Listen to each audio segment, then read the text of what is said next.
அப்பாடா, கிச்சனில் எல்லா வேலையும் முடிஞ்சிருச்சு. சரி, போய் கொஞ்ச நேரம் உட்காந்துருப்போம்.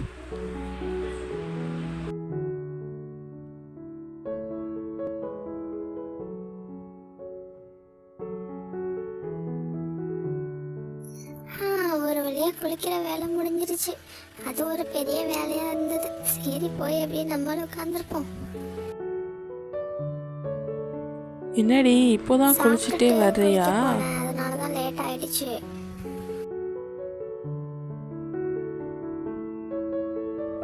உங்கள் அக்கா எங்க இன்னும் கோச்சிட்டு ரூமில் தான் படுத்து கிடக்குறாளா? ஃப்ரிட்ஜில் பார்த்தேன். நீ பண்ணது தப்பு. அவள் சாக்லேட் எடுத்து சாப்பிட்ருக்க கூடாது. தெரிஞ்சதான் நான் சாப்பிட்ருக்க மாட்டேன்.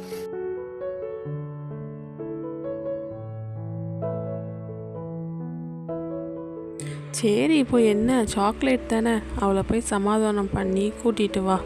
அக்காவோட சாக்லேட்டை நான் எடுத்து சாப்பிட்டனால தானே கோவமாக இருக்கா. அவளுக்காக நம்ம ஏதாவது செஞ்சுட்டு அவளை போய் கூப்பிடலாம் அப்படிங்கிற. அப்போனா நம்ம அவளுக்கு பிடிச்ச பலாப்பழ கேசரி செஞ்சுட்டு அதுக்கப்புறம் அவளை கூப்பிடலாம். பலாப்பழ கேசரியா? அது எப்படிமா செய்வீங்க? இது வரைக்கும் எனக்கு செஞ்சு தந்ததே இல்லை. சரி, அந்த ரெசிபி எப்படின்னு சொல்லுங்க பார்ப்போம். சொல்கிறேன், நோட் பண்ணிக்கோ. ஃபஸ்ட்டு அடுப்பை ஆன் பண்ணிவிட்டு ஒரு கடாய் வச்சுக்குவோம். கடாய் மீடியமான ஹீட் வந்ததுக்கப்புறம் அதில் தேவையான அளவு ரவை சேர்த்துக்குவோம். ரவை சேர்த்துட்டு நம்ம அதை பொன்னிறமாக ரோஸ்ட் பண்ணி எடுத்துக்கலாம்.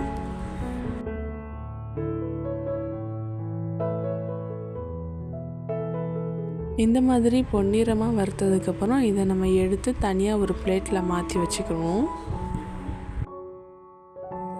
இப்போ நம்ம இன்னொரு பாத்திரம் வச்சுக்குவோம். பாத்திரம் வச்சுட்டு இதில் கொஞ்சமாக தேங்காய் எண்ணெய் சேர்த்துக்கலாம். நான் தேங்காய் எண்ணெய் சேர்த்துருக்கேன். நம்ம தேவைப்பட்டால் நெய் கூட சேர்த்துக்கலாம்.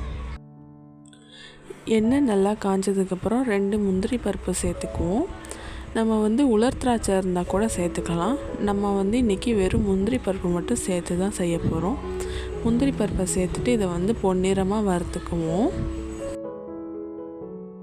முந்திரி பருப்பு நல்லா இந்த மாதிரி பொன்னிறமாக செவந்ததுக்கப்புறம் நான் ஒரு பலாச்சுளை எடுத்து அதில் இருக்கிற அந்த கொட்டையெல்லாம் நீக்கிட்டு மிக்ஸி ஜாரில் போட்டு அரைச்சி வச்சுருக்கேன். அதையும் இது கூட சேர்த்துக்கலாம்.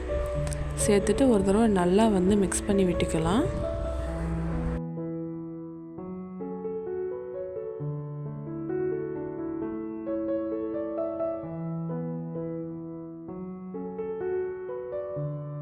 இப்போ நம்ம தேவையான அளவு தண்ணி சேர்த்துக்கலாம். தண்ணி சேர்த்துட்டு நம்ம ஒரு தடவை மிக்ஸ் பண்ணி விட்டுக்கலாம்.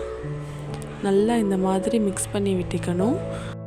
நம்ம அரைச்சி சேர்த்துருக்க அந்த பலாப்பழத்தோட அந்த பேஸ்ட்டும் தண்ணியும் நல்லா மிக்ஸ் ஆகிற அளவுக்கு இந்த மாதிரி மிக்ஸ் பண்ணி விட்டுக்கணும். மிக்ஸ் பண்ணிவிட்டு இப்போ நம்ம தேவையான அளவு சுகர் ஆட் பண்ணிக்கலாம். சுகர் சேர்த்துட்டு ஒரு தடவை நல்லா கலந்து விட்டுக்கலாம்.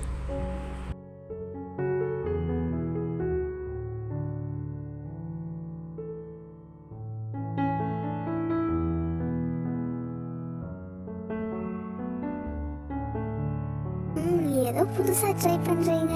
நல்லா வந்தால் ஓகே தான். நெக்ஸ்ட் என்ன பண்ணணுமா?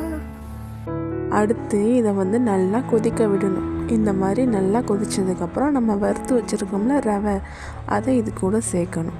சேர்த்துட்டு கை விடாமல் நல்லா கிண்டிக்கிட்டே இருக்கணும். இந்த மாதிரி நல்லா கெட்டியான பதத்துக்கு வந்ததுக்கப்புறம் நம்ம ஒரு 2 மினிட்ஸ் நல்லா கிண்டி விட்டுட்டு அதுக்கப்புறம் நம்ம இறக்கிக்கலாம். அவ்வளோதான், நம்மளோட பலாப்பழ கேசரி ரெடி ஆயிடுச்சு. என்னடி, நான் சொன்னது எல்லாத்தையும் நோட் பண்ணிக்கிட்டியா?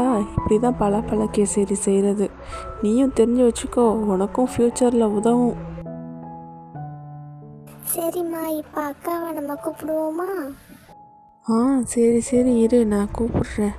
மெஹ்ரீன், மெஹ்ரீன் இங்கே வா.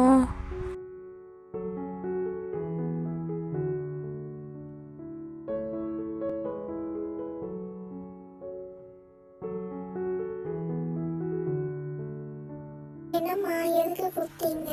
சொல்லுங்க. அக்கா வா, இப்படி உட்காரு.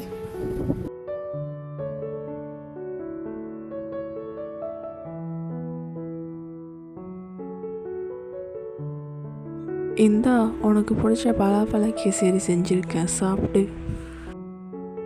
ஐ, பலாப்பழ கேசரியா? வாவ், நான் இப்பயே சாப்பிட்டு பார்க்குறேன். அம்மா சூப்பராக செஞ்சுருக்கீங்க.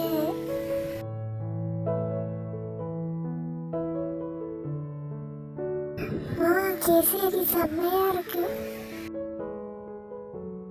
அக்கா, ஐம் சாரி. என்ன இருந்தாலும் நான் உன்னோட சாக்லேட் எடுத்து சாப்பிட்ருக்க கூடாதுல்ல. ஐம் ஸோ சாரிக்கா. இதுக்கு சாரி சொல்லிட்டு சிஸ்டர்ஸ்ன்னு இருந்தால் சண்டை இருந்தால் தாண்டி அது சிஸ்டர்ஸ்க்கே அழகு. இல்லைன்னா நம்ம சிஸ்டர்ஸ்க்கே மதிப்பே இல்லாமல் போயிடும். நம்ம எப்போ இப்படியே இருக்கலாம்.